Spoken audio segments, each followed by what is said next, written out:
The Couple Next Door, written by Peg Lynch and starring Peg Lynch and Alan Bunce.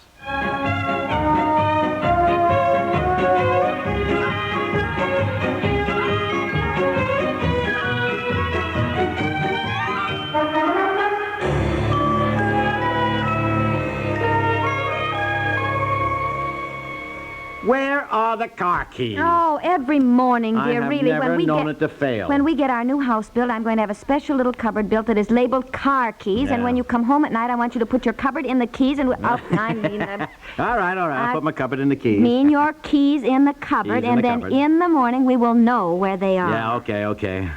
I don't think we're going to get our house built, incidentally. This is Wednesday. No word from that dibble. No, well... Now, look, don't say I told you so. No, I know. I won't. I just wish I'd trusted my intuition to begin with. But no, I got carried away by his promises, Yeah, too. well, we signed the deal, so we're stuck. No, we should have known he wouldn't get started the blasting today. Expect we'll be lucky if he starts in a month. Look there on the dining room table, will you? Maybe the keys are in there. Certainly not on the desk. Oh, golly. Not in the dining room. They're not there? No, it makes me just sick to think we're stuck with a building contractor like that. I'll bet he's the biggest procrastinator. And he'll want everything his own way. Look, all we have to do is be firm. It's Well. our house, and we're paying the bills. I hope.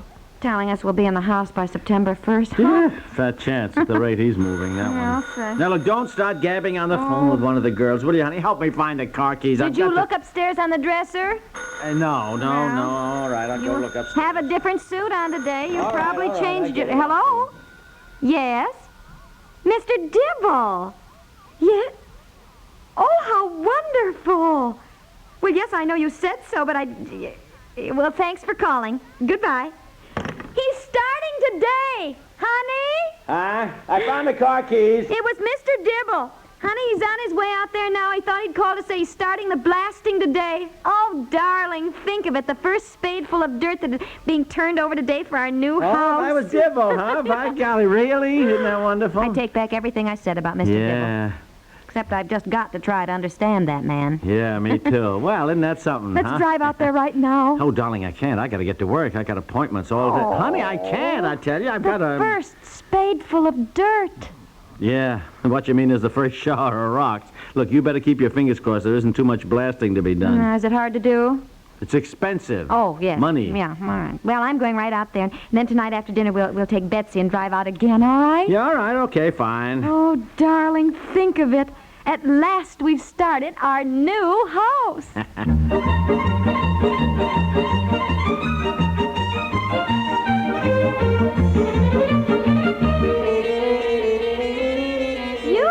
Mr. Dibble! Mr. Dibble! You stand back. Get down. Get down. Well, I thought I'd come out and see how you were getting along. My goodness. Well, hello. I see you're already underway. Oh, it is so exciting. All right, Joe, hold it. Well, good morning. Well, another 30 feet and you wouldn't be around to appreciate it. Well, I'm sorry I stopped when you yelled, though. Well, I'm terribly excited. I guess you've started building houses so many times you don't have any of that feeling, but it's sort of thrilling to me. Do you have very much blasting to do? Yep. Is there a lot of rock underneath? Yep. My husband was a little worried about it. Yeah, well, nothing to worry about. We can do it. Well, he was thinking about the expense. Yeah, well, that's something else again. He should have thought of that when he brought the property. It's practically solid rock here. Yes, well, I guess we were sort of excited about the wonderful view across the lake. Yeah. Well, got to get back to work here. A little dangerous for you to be hanging around here. Oh, well, you want me to go home? Be a good idea. Well, I sort of wanted to talk to you, Mr. Dibble, about a few things while I was out here. Okay, you're the boss. Well, one thing, I don't want any of these lovely trees cut down, and I wanted to make that perfectly clear so there would not be any misunderstanding about it later.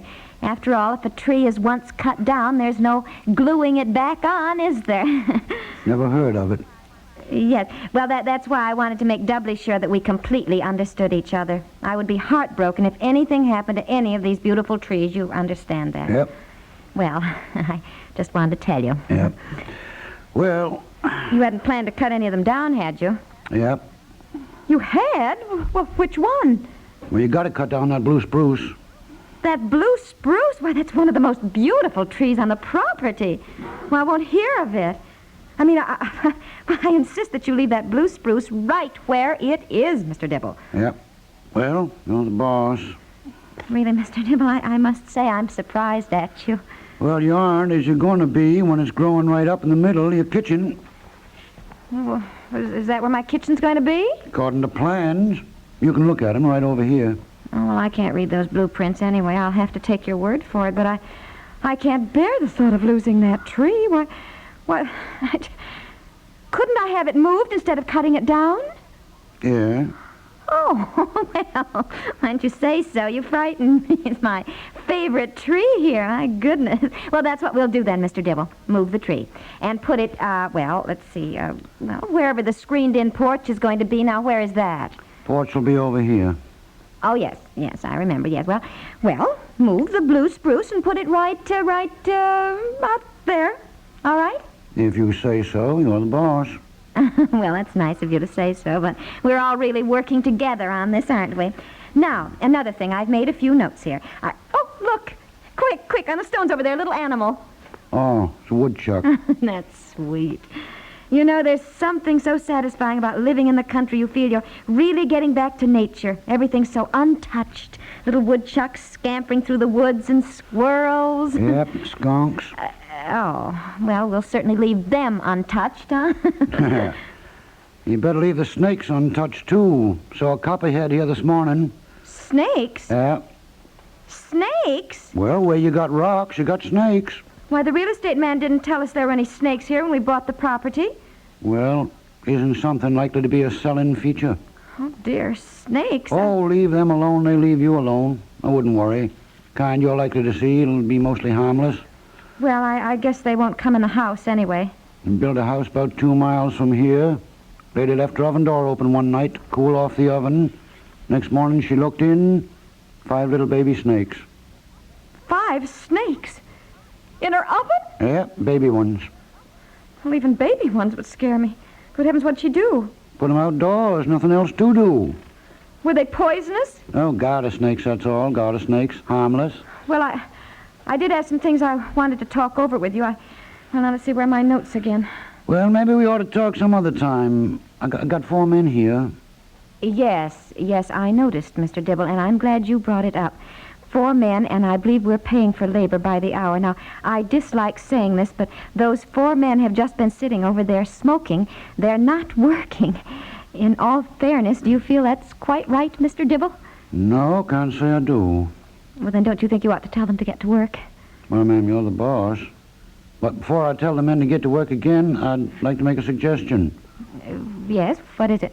I'd like to suggest you get off this rock you've been sitting on. Got 4 sticks of dynamite under it, ready to go off. Oh! Yeah, men sort of figured, I guess, wouldn't be very polite to set it off while you were sitting on it. Well, I was very considerate of them. I'm sorry to have held up the work. Goodbye, Mr. Dibble. All right. Okay, let's get back on the job, boys. See if we can make up the lost time.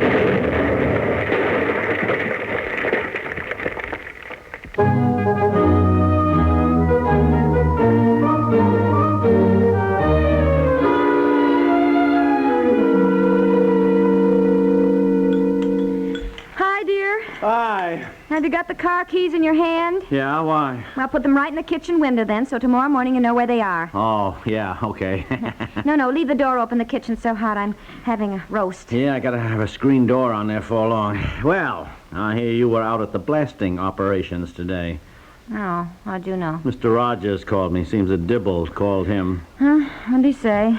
Well, not much. I didn't have time to talk. I was right in the middle of a conference. But look here, honey, you can't hang around out there and interrupt the men working, chatting with Mr. Dibble about things. I know. I was very apologetic Now, look, about it. Mr. Dibble won't get that house done by September if you're going to hang around out there bothering him with questions about this and that, Carol told me that when you build a house, you've got to keep an eye on it every minute, practically. Well, darling, for the time being, there's not much you can do with that blasting going on. And according to Rogers, it's going to be like building a base in Antarctica. And we have snakes. Honestly, that's all I've been able to think of. Darling, there's Snakes. always snakes in the country. Perhaps our kids will grow up not to be scared of them the way you are, huh? By the way, where's Betsy? Oh, at Lisa Ronning, staying for dinner, too. Getting so she's hardly ever here. I thought kids left home about 18, not 7. Did you drive out and look at what they'd done today before you came home? No. You said we'd all drive out there this evening. Well, Betsy doesn't want to go, and it'll be too late when she finishes dinner over there. Why don't we drive out right after our dinner and pick her up on the way back? Okay. Oh, and I had another brilliant idea while I was... No, I'm not going to tell you now. I'll wait till we get out there. I want to show you. Brilliant idea? Uh-huh. Oh, boy. Sounds ominous already.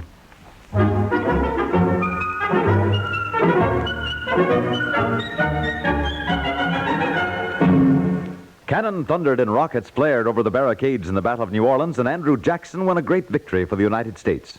There's only one thing askew with that victory. A month before, United States and British envoys in Europe had signed a treaty ending the war. 2,000 men died at New Orleans because they didn't know their countries were at peace. That, of course, was in 1815, when news traveled by sailing ship. Today, if a shot is fired in the Middle East, Lowell Thomas has the whole story for you by dinner time. If a conference is held in Europe, a CBS News correspondent tells you its highlights on the World News Roundup within hours. Next time you listen to CBS News dynamic coverage, give a thought to what a privileged generation we are, to have the world at our fingertips through radio, to have the excitement of shortwave on-the-spot reports on the World News Roundup with our breakfast coffee, the clear, incisive reporting of Lowell Thomas in the evenings. Start this week to hear the World News Roundup and Lowell Thomas regularly. Both programs are heard Monday through Friday on CBS Radio over most of these same stations.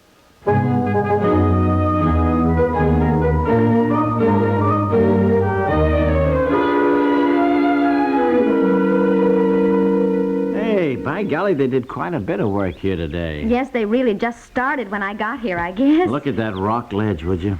I don't know why we build a house. Why don't we just make it into a cave? Oh, honey. Hey, you said you'd had a brilliant idea this morning when you were out here, huh? Yes. Well, you see that blue spruce, dear? Well, I got Wait a this minute. idea. Who's that? I don't know. Look, through the woods. My gosh, over there on the road. Good heavens, looks like a huge car. With a chauffeur. Ah. Boy, you think somebody's bought the next property? Gonna have some mighty fancy neighbors, it looks. There's somebody coming through the woods. It's a woman. Come on, let's go see Are what... you the people who own that property? Oh, yes. Right here, anyhow. Honey, that's Mrs. Cornelius Weldon. She has that huge estate down the road about half a mile, you know, with a gatehouse and everything. Oh, how do you do? Well, Are how do you the people who are doing the blasting here today? Well, yes. We're building a new house here, and... Well, I've just returned home, and let me inform you that your blasting has broken all my priceless Venetian goblets, my exquisite Meissen figurines, my Dresden, and my library window, a stained glass masterpiece from a 13th century Italian monastery, to say nothing of my Ming vase. Well, what did she say? I can't believe it. Well, thousands. But it isn't the money, it's the beauty that has been shattered irreplaceably. What? Dear, I don't understand what... Well, look, I'm sure there's been some terrible mistake. Mistake? Indeed there has. Your blasting was the mistake. Sir, my lawyer will call on you tomorrow.